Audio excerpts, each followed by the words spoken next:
Hello, welcome to another video. So in this video I'm going to be talking about emotions and ego and how this is going to impact all throughout your form when you're pushing hands. It's something that's very important to take note of. So when you're doing sparring, if you get involved in a real fight, or even just as you're going through the form, watch your emotions, feel how different postures and how different reactions interact with your ability to learn and your ability to let go of something that's not working. All too easily when you're doing the pushing hands, it's easy to get frustrated. Maybe you get put in a position, you get pushed out, you get potential chance for a strike to happen, you get upset. It's natural. Being able to take those emotions and let them roll off you, let them wash out, and then objectively look at the situation and think, okay, I would have been taken out there, I would have been locked up, I could have had my arm broken. Don't get angry with the other person for showing you that that's a possibility. Try not to get angry at all. Take it objectively and okay, what could I have done differently?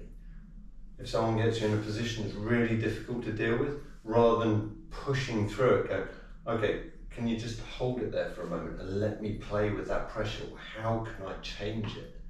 Right?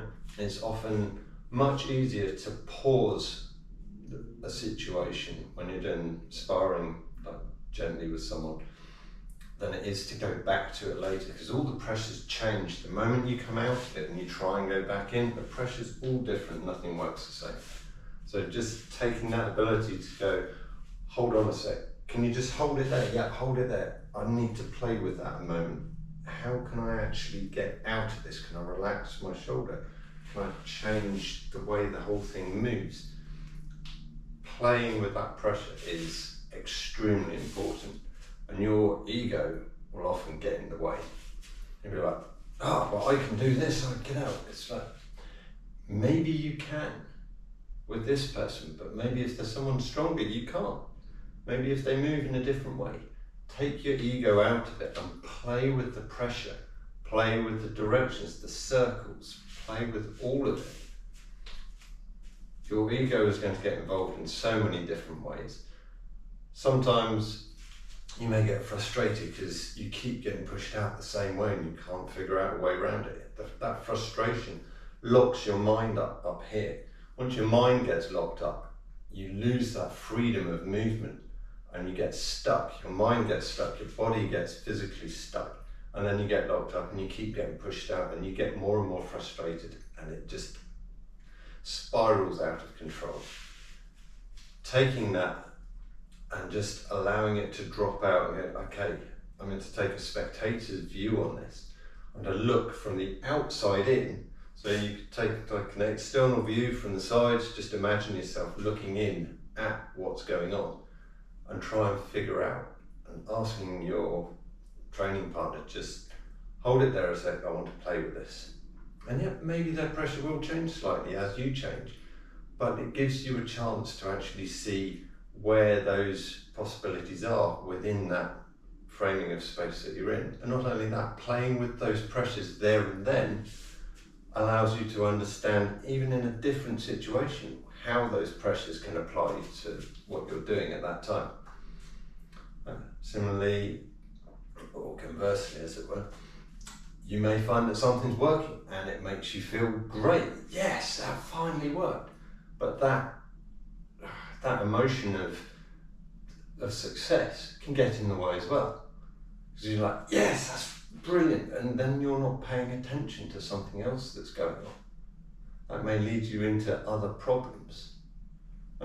Anything that you find gets your heart rate going, could be fear, excitement, anything that's kicking that adrenaline in is getting in the way of your ability to process what's going on with your pushing hands and what's going on with your defense and your attack. It's all just noise. You need to learn to drop that away and focus on what's actually going on within that situation.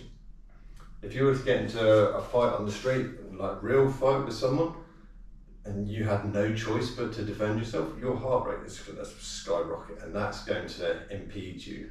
That's going to slow down everything else, because you're going to stop relying on what actually works, and you'll be tense in your mind. You'll be like, oh no, what's going to happen? Am I going to do this? And as soon as you start thinking down the line of, oh, I'm going to block like this, I'm going to attack like that, you've practically already lost, because you've got into a very narrow mindset. I'm going down this line here. Something happens out there, you've missed it. So being able to take that step back, clear your mind, and just approach whatever situation is unfolding as it unfolds is going to be very key for helping you get through it. So maybe in real life, real situation on the street, or it may be in sparring, just gentle practice with a friend, or you got a new person come into your group and suddenly, oh, it's exciting, it's interesting, there's someone new to play with, which is fantastic, and I love that. But at the same time, you also have this kind of nervous energy that you have to shunt away and push it out. Try and sink it down to the ground, let it roll out of you into the floor. Find your rooting, find your comfort, allow your mind to free up from all that tension, and just take what's coming and try and figure out with what's coming, not anticipation of, oh, there's someone new, or this situation, I've never been in this before. Try and evolve what you already know, and just take the stress out of the situation. The stress is going to cause you more problem than actually just allowing your knowledge and your ability to deal with it, right? So just be careful of your emotional involvement with what you're doing. And yes, it's all very good to enjoy what you're doing, and you should enjoy what you're doing. You just shouldn't let it control how you do that. How you do it should be logical, it should make sense for the situation at the time. Shouldn't be driven by emotion. We all want to get one up on the other person. That's kind of the paradox of pushing hands with someone, is you want to get to the point where you can push someone out, or you can lock them up, throw them, you can get hitting. You need to be able to do that. That's part of progression. But you also need to be able to take that step back and go, okay, I could do that. What else can I do from that position? Because that's going to lead you on to far more things than going, oh yeah, I can get striking here, block that, get in there. And then you just keep doing that time in, time out, over and over again. And what do you learn? You don't learn anything. So that's your ego getting involved, going, oh yeah, I can hit them there, and oh, I can push them there. And you need to be able to take that step back and go, okay, yeah, I could do that. What else can I do? At the same side, don't just ignore potential strikes that could come in, because you're missing half of your learning capability. If you're just pushing around, paying attention to the arms, not paying any attention to the potential kicks or head strikes that come in,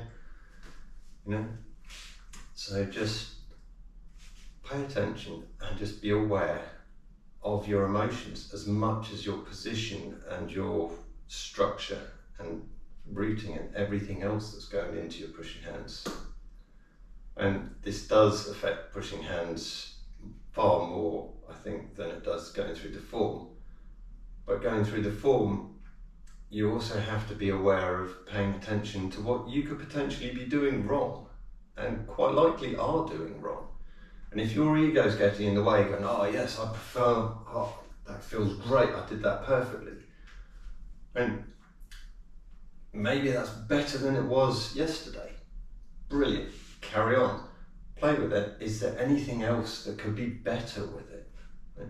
But don't shoot yourself in the foot completely and be like, oh, I'm a complete failure, I can't do anything right, because you will be making small improvements. So look back at how you were a week ago. See those small improvements, but keep your emotional level in the background, right? I hope this helps. So let me know if you have any kind of ideas on this, you've experienced any of this yourself. Leave a comment, I'll try to get back to you.